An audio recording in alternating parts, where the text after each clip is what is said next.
sallim wa barik ala nabiyyina Muhammad wa ala alihi wa ashabihi wa man tabi'ahum bi ihsan ila yaumil qiyamah. Bapak Ibu jamaah rahimani wa rahimakumullah, terus mari kita bersyukur kepada Allah di mana nikmat yang kita terima sangat banyak. Alhamdulillah kita masih dikaruniai kesempatan untuk bertemu dengan 10 akhir di hari-hari di bulan Ramadan, di mana itu adalah puncak-puncak kemuliaan, hari yang dirindu-rindukan oleh mereka yang punya cita-cita tinggi, yang punya selera tinggi terhadap kehidupan ini. Mereka merindukan untuk bisa bertemu dengan 10 akhir hari di bulan Ramadan ini. Alhamdulillah kita bisa mendapatinya dengan sehat dan sholat dengan sempurna.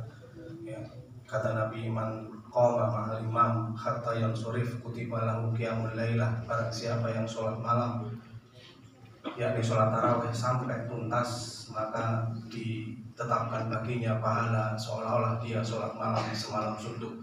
Semoga kita semua termasuk orang-orang yang Allah tetapkan mendapatkan pahala sholat malam semalam suntuk ketika kita selesai sholat bersama imam. Alhamdulillah Bapak Ibu, kita bisa seperti itu.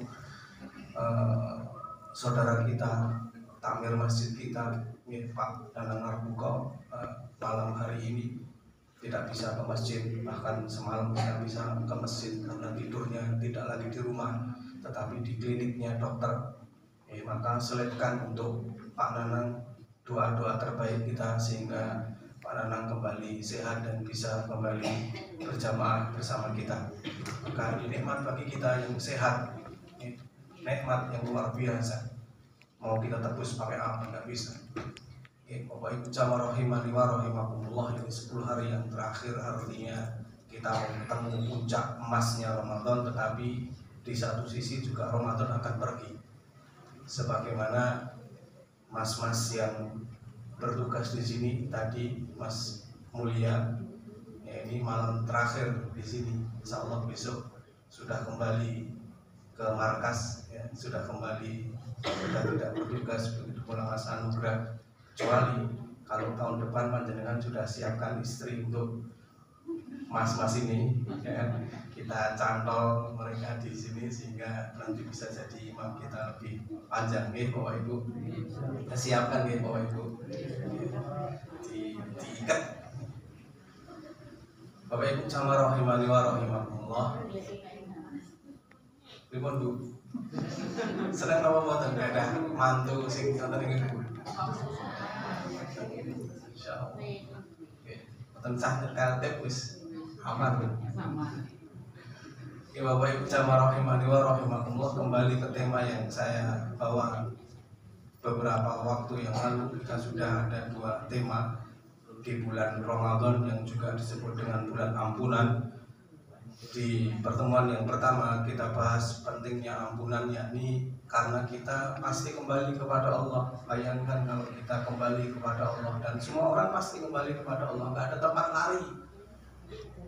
Mau mati di mana kita? Mau kembali ke buminya siapa? Roh kita mau kemana? Karena setiap yang meninggal kita sampaikan inna lillahi wa inna ilaihi raji'un. Maka kita perlu beres urusan sama Allah, perlu ampunannya Allah. Dan pertemuan yang kedua kita bahas, kita ini banyak dosanya kepada Allah. Dari mana kita tahu banyak dosanya? Karena kita ini tidak mungkin bisa bersyukur dengan baik kepada Allah.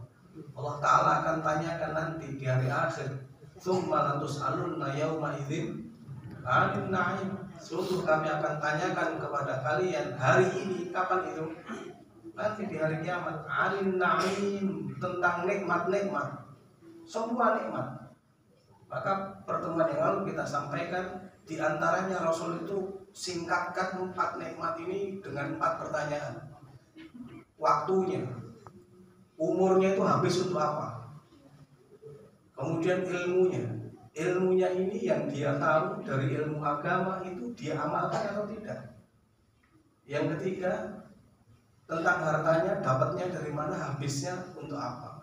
Dan yang terakhir, lelah badannya itu untuk apa.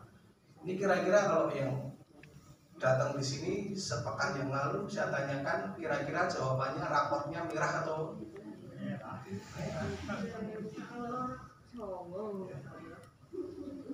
bisa jawab semua itu kan. Dan untuk bisa bersyukur itu butuh nikmat lagi dari Allah. Artinya kita butuh untuk bayar utang lagi karena nikmat Allah ditambah untuk kita. Maka malam hari ini kita akan bahas insya Allah.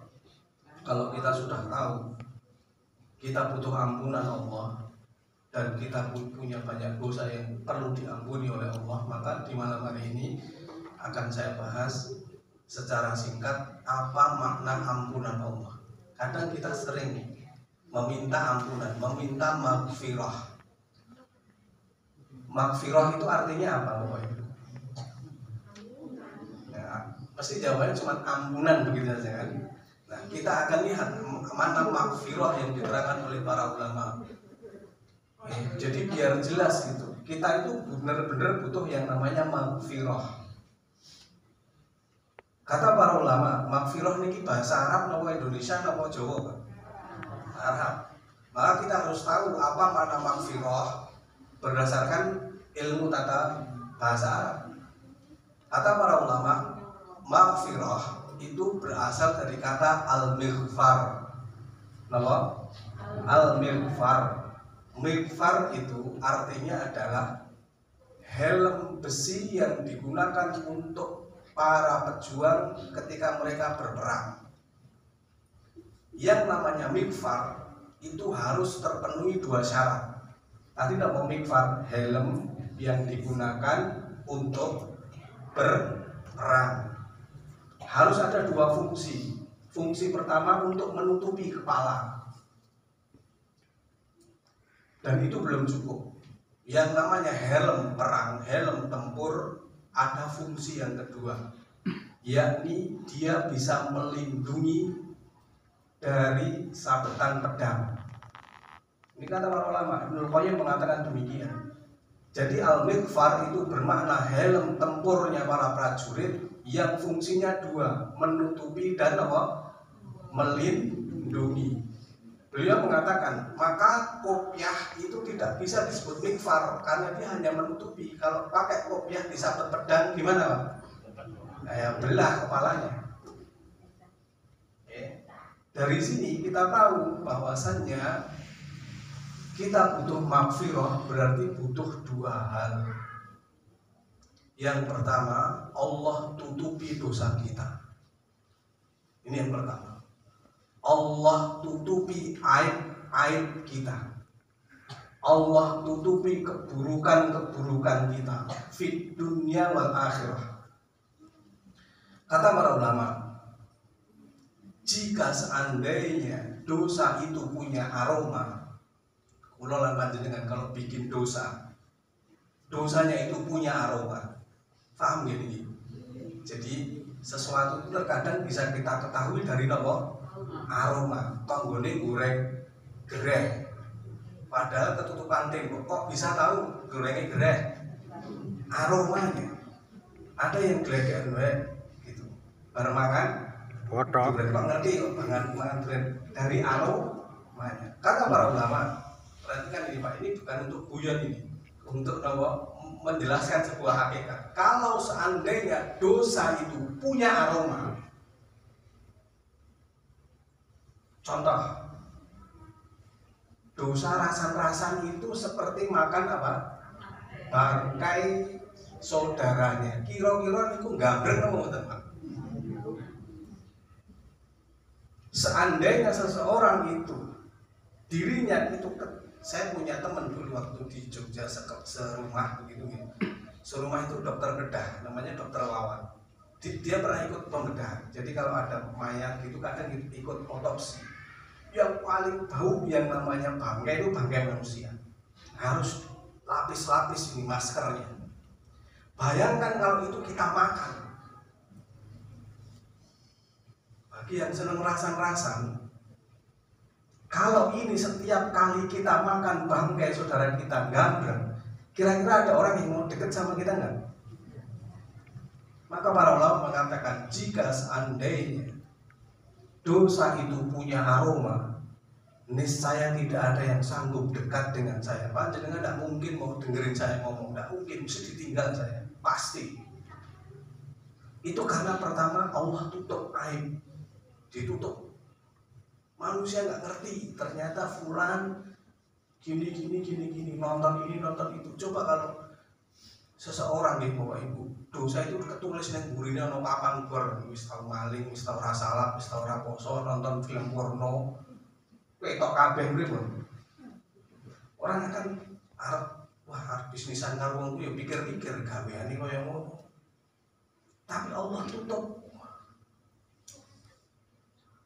Sing diombe kudune banyu putih, malah banyu putih ciu misalnya. Tapi Allah tutup. Ini yang pertama. Yang kedua, Allah lindungi dari dampak dosa.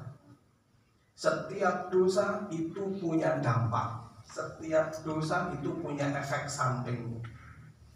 Tidak ada maksiat kok gratis. Harusnya nikmat Allah itu disyukuri, kok digunakan untuk maksiat. Tidak ada itu istilah gratis. Kata Nabi Muhammad SAW, contoh dampak dosa. Ketika seseorang itu berbuat dosa, Allah akan titikkan satu titik hitam di hatinya. Dia berbuat dosa lagi, Allah titikkan satu dosa, titikkan satu titik hitam. Begitu dia terus banyak berbuat dosa, maka hatinya penuh dengan titik hitam sehingga kelam. Dengar suara azan gak nafsu ke masjid, dengar azan marah-marah, kakinya mau ke masjid berat minta ampun. Kenapa? Dampak dosa. Atau dampak dosa yang kedua, misalnya Allah akan berikan hukuman secara kontan. Disebutkan oleh Nabi Muhammad SAW, di antara dosa yang itu bayarannya kontan itu adalah ketika seseorang durhaka sama orang tua, bayar langsung di dunia, tidak nunggu lama. Apalagi perlunya kita ditutup itu di akhirat. Jamaah rahimani wa rahimakumullah. Dalam Al-Quran disebutkan tentang hisab yang mudah. Wa yuhasabu hisaban yasira. Hisab yang mudah, hisabnya seorang yang mukmin. Semoga kita termasuk orang yang seperti itu nanti ketika dihitung oleh Allah Subhanahu wa taala. Allah panggil satu persatu di antara kita. Allah panggil secara personal, secara pribadi. Fulan dipanggil maju kepada Allah. Kemudian Allah tanya, padahal Allah zat yang maha tahu, tapi Allah tanya. Kenapa Allah tanya? Biar kita itu mengakui sendiri. Allah tanya, ata'rifu dzamba kadza, ata'rifu dzamba kadza. Kamu tahu nggak dulu bikin dosa ini, dulu bikin dosa ini, dulu bikin dosa ini? Maka hamba yang mukmin dia akan mengatakan, bala ya Rabbi, iya bener ya Allah, bener ya Allah, bener ya Allah. Dosa itu, dosa itu, dosa itu, bener ya Allah. Sampai orang ini mengatakan, dosanya sudah letak ini sudah, dosanya diungkap semua sama Allah Subhanahu wa taala. Kemudian Allah katakan, satartuha alaika fid dunya.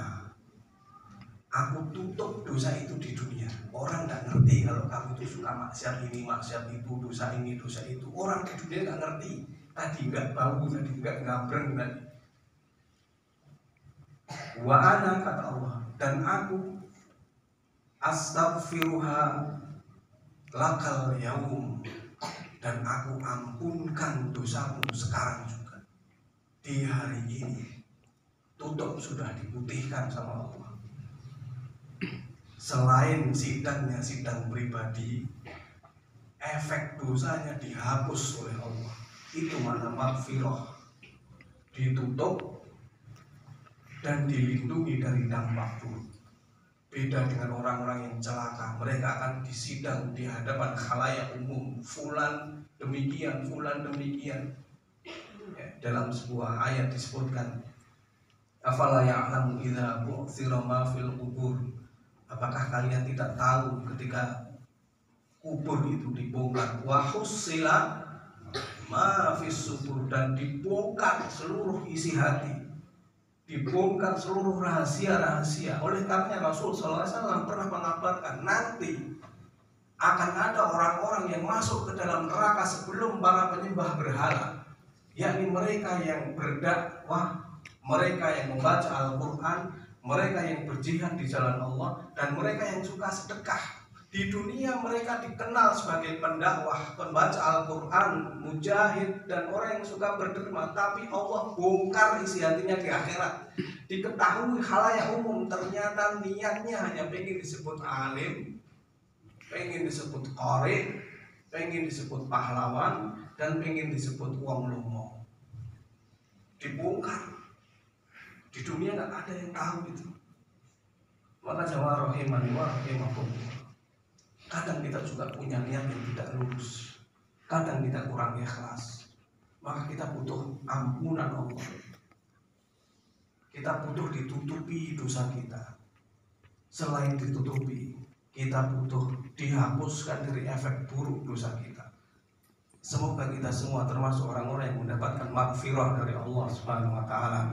Ditutupi aib-aib kita dunia maupun akhirat. Meskipun kita banyak dosa, orang masih baik sangka sama kita. Meskipun kita punya banyak salah, orang itu masih mau saling sapa dengan kita. Dan Allah lindungi kita dari dampak-dampak buruk dari dosa, sehingga hati kita itu meskipun harusnya hitam kelam, tapi kita masih senang datang ke masjid, senang baca Al-Quran, senang infak, senang sedekah. Kalau itu jadi gelap gulita, benar remuk kita sudah. Semoga ada manfaatnya. Semoga di akhir bulan Ramadan ini kita semakin menyadari bahwa diri kita butuh ampunan Allah, dan kita mendekatkan kepada Allah. Semoga kita semua dapat ampunan Allah, dan kelak kita kembali ke surga Allah Subhanahu wa taala. Akhiru da'wana alhamdulillahirabbil alamin. Assalamualaikum warahmatullahi wabarakatuh.